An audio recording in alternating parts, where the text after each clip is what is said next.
Hi guys. और आज की क्लास कोई स्टडी बेस्ड क्लास नहीं है। आज की क्लास है इंफॉर्मेशन बेस्ड इंप्रूवमेंट करने वाली क्लास है। आज की इस पर्टिकुलर वीडियो में हम बात करेंगे कि किस तरह से एक अच्छी प्रेजेंटेशन एग्जाम के अंदर जरूरी है, किस तरह से एग्जाम के अंदर बढ़िया लिख करके आप उस एग्जामिनर से अपने लिखे गए आंसर पे फुल मार्क्स स्कोर कर सकते हैं। देखिए, लगभग 15 सालों से मैं पढ़ा रहा हूँ और हर साल ये देखता हूँ कि बच्चे पूरे साल ध्यान नहीं देते हैं। लास्ट के 2-3 महीने में ही पढ़ करके वो अच्छा स्कोर करना चाहते हैं। अब पढ़ाई जब लास्ट के 2-3 महीने की जाती है तो बाकी टाइम स्टूडेंट ना पढ़ता है ना किसी चीज पे ध्यान देता है। इसीलिए ये वीडियो समय से पहले आपके लिए बनाया जा रहा है। लगभग मई और जून के आसपास ये वीडियो बनाई जा रही है ताकि इस वीडियो को आप घर बैठे देखें, समझे और आने वाले 6 महीने के अंदर अपनी प्रेजेंटेशन में इंप्रूवमेंट करें। क्योंकि इस साल से एग्जाम के अंदर आपकी कॉपी फिजिकल चेक नहीं होगी। इस साल भी जब मैं बोर्ड्स के इवैल्यूएशन के लिए गया था, मैंने देखा कि किस तरह से टीचर्स ऑनलाइन कॉपियां चेक करते हैं। मैं खुद भी इस साल ऑनलाइन कॉपी चेक करके आया। इसीलिए वीडियो आपके लिए एक फर्स्ट हैंड एक्सपीरियंस है। आपको इसे देखना चाहिए और समझना चाहिए कि किस तरह से ऑनलाइन में आपकी कॉपियां चेक की जाएंगी और किस तरह से आप अपनी प्रेजेंटेशन में इंप्रूवमेंट कर सकते हैं। देखिए, आज के इस वीडियो में हम बात करेंगे how to write in exam और आज हम बात करेंगे OSM सिस्टम की। OSM सिस्टम यानी कि ऑनलाइन स्क्रीन मार्किंग, एक ऐसा सिस्टम जहां पर आपकी कॉपी को एक PDF फॉर्म में कन्वर्ट कर दिया जाएगा और जो टीचर है अब आपकी कॉपी को सिर्फ स्क्रीन पे ही पढ़ेगा। देखिए, फिजिकल फॉर्म में जहां पहले कॉपियां चेक होती थी वहां पर हम जैसा लिखते थे वो ओरिजिनल फर्स्ट हैंड एक्सपीरियंस उस टीचर को मिलता था। लेकिन OSM सिस्टम के अंदर पहले आपकी कॉपी को एक लगभग PDF में कन्वर्ट किया जा रहा है थ्रू मशीन। उसके बाद वो जो टीचर है, जो आपका कॉपी चेक करने वाला इवैल्यूएटर है, उसे PDF फॉर्म में उसकी स्क्रीन पे दिख रहा है।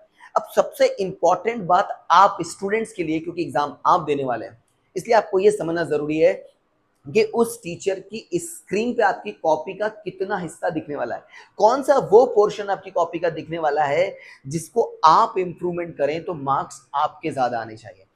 अब यहाँ इस पर्टिकुलर व्हाइट बोर्ड पे मैं आपको समझा रहा हूँ कि किस तरह से ऑनलाइन स्क्रीन मार्किंग की जा रही है और किस तरह वो सिस्टम नजर आता है। देखिए, यहाँ समझाने की कोशिश करता हूँ। मान लीजिए कि ये उस टीचर के पास डेस्कटॉप की स्क्रीन है। इस पूरी स्क्रीन को, उस पूरे डेस्कटॉप की स्क्रीन पे जो OSM, ये जो सिस्टम है, ये जो OSM सिस्टम चल रहा है, इस सिस्टम में आपकी कॉपी कितनी कितनी नजर आएगी आपको ये समझना जरूरी है। फिर बात करेंगे आपके एग्जाम के इंप्रूवमेंट के बारे में। तो देखिए, इस पर्टिकुलर OSM सिस्टम में इसके लेफ्ट साइड पे, यहाँ पर इस पूरे पेज पे तकरीबन लगभग लगभग 3/4 एरिया तक आप जो भी सब्जेक्ट देते हैं उस सब्जेक्ट में जितने भी क्वेश्चन है, मान लीजिए कि एंटरप्रेन्योर जैसा सब्जेक्ट है उसमें 34 क्वेश्चन है, अकाउंट जैसे सब्जेक्ट के अंदर 34 क्वेश्चन है, बिजनेस स्टडी के अंदर 34 क्वेश्चन है। उन क्वेश्चंस की एक लिस्ट बनाई गई है, question number 1, question number 2, question number 3, 4, 5, 6, इस तरह से करते हुए लास्ट 34 क्वेश्चन पे जाकर के ये सेक्शन एंड हो जाता है। यहां पर आपको ऐसे ऐसे डैश दिए जाते हैं उस सॉफ्टवेयर में सिस्टम टीचर के सामने। तो टीचर यहां पर आपको कौन से क्वेश्चन में कितने नंबर देने वाला है या OSM सिस्टम के हिसाब से आपको यहां कितने नंबर मिलने वाले हैं, वो यहां पर ऑटोमेटिकली अटैच हो जाते हैं। तो आपकी इतनी बड़ी स्क्रीन में लगभग ये हिस्सा ऑटोमेटिकली चला जाता है उस सॉफ्टवेयर के हिसाब से। इसके बाद इसके बॉटम वाले हिस्से की बात करते हैं। तो देखिए, यहाँ बॉटम वाला हिस्सा लगभग लगभग इतना हिस्सा उस सिस्टम से ऑक्यूपाइड है। अब यहाँ पर क्या दिया गया है, तो इस OSM ऑनलाइन स्क्रीन मार्किंग में बॉटम की साइड पे उस टीचर को जो आपकी कॉपी चेक कर रहा है उसे यहाँ पर काफी सारे बटन्स मिल जाते हैं। ये छोटे छोटे बटन अलग अलग तरह से, अलग अलग कलर के, अलग अलग फैसिलिटी के लिए। फॉर एग्जाम्पल, जैसे गलत मार्किंग चढ़ा दी गई तो उसे डिलीट कैसे किया जाएगा, अगर आपका आंसर सही है तो राइट का टिक कैसे लगाया जाएगा, अगर आपका आंसर गलत है तो क्रॉस टिक कैसे लगेगा, अगर आपने रफ वर्क किया है तो टीचर वहां रफ वर्क मार्क करेगा, अगर ब्लैंक पेज आप छोड़कर आते हैं, जो खाली पेज होते हैं जिसे हम क्रॉस कर देते हैं, वो ब्लैंक पेज पे मार्क लगाया जाएगा। इसे कहा जाता है एनोटेशन। ये आपको बॉटम में दिया जाता है। तो लगभग आपकी स्क्रीन का लेफ्ट साइड चला गया, बॉटम साइड चला गया। अब राइट साइड के थोड़े थोड़े अलाइनमेंट सिस्टम अपने सॉफ्टवेयर और अपनी एप्लीकेशन की वजह से खत्म कर लेता है। यानी कि इतने हिस्से में ही अब आपकी वो जो कॉपी है जिसपे आप एग्जाम में लिख कर आए थे वो बस इस हिस्से में नजर आने वाली है। लेकिन आप सब अच्छे से जानते हैं, सब पढ़े लिखे लोग हैं, 21st सेंचुरी के हैं, आप जानते हैं कि पूरी कॉपी की जब आप पीडीएफ बनाते हैं तो कॉपी का लेफ्ट राइट टॉप बॉटम वो भी उस पीडीएफ के अंदर सिस्टम में आना जरूरी है। जिस हिस्से में आपने लिखा है उस हिस्से के अलावा बाकी कॉपी भी आपकी पीडीएफ फॉर्मेट में जाती है। तो जो आपकी इतनी बड़ी कॉपी होती है उसमें से जिस हिस्से में आपने लिखा है वो लिखने वाला हिस्सा बस इतना ही रहता है, ठीक है। तो बाकी जहां आपकी कॉपी रखी गई है, जिस टेबल पे बोर्ड ने आपकी कॉपी रखी होगी, उस कॉपी के नीचे एक लकड़ी का फट्टा लगाया गया होगा, उसके ऊपर एक स्क्रीनिंग करने वाली मशीन लगाई गई होगी, उसके बाद इसे पीडीएफ में कन्वर्ट किया गया होगा। तो ये वाला जो एरिया है जो आपके किसी काम का नहीं है और उस टीचर के भी किसी काम का नहीं है, ये एरिया बिल्कुल ब्लैंक चला जाता है। आप जिस कॉपी में लिखते हैं वो कॉपी इतनी है। अब इस कॉपी में देखिए टॉप साइड आप लिखकर नहीं आने वाले, खाली छोड़ देते हैं। लास्ट की 2 लाइन आप खाली छोड़कर आते हैं। आप वैसे यहां पर एक राइट अलाइनमेंट मार्क करते हैं।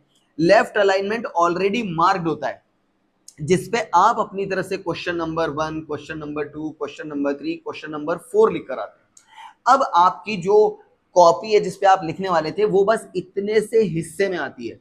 यानी कि स्टूडेंट्स, अगर आप ये वीडियो यहां इस पर्टिकुलर मोमेंट तक देख रहे हैं तो आप यकीन मान के चलिए जिस कॉपी में आप लिख रहे हैं, जो आपको उस वक्त बोर्ड में इतनी बड़ी कॉपी लग रही होगी, वो उस टीचर की उस स्क्रीन पे सिर्फ इतना सा सेक्शन होगा।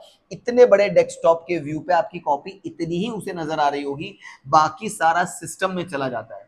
अब यहां से सबसे इंपॉर्टेंट बात यह है कि उस टीचर के लिए अगर प्रेजेंटेशन अच्छी आप लिख कर आए तो वो आपकी कॉपी देख करके काफी सेटिस्फाइड हो जाएगा और मार्क्स में थोड़ा सा अपना हाथ आराम से रख सकता है।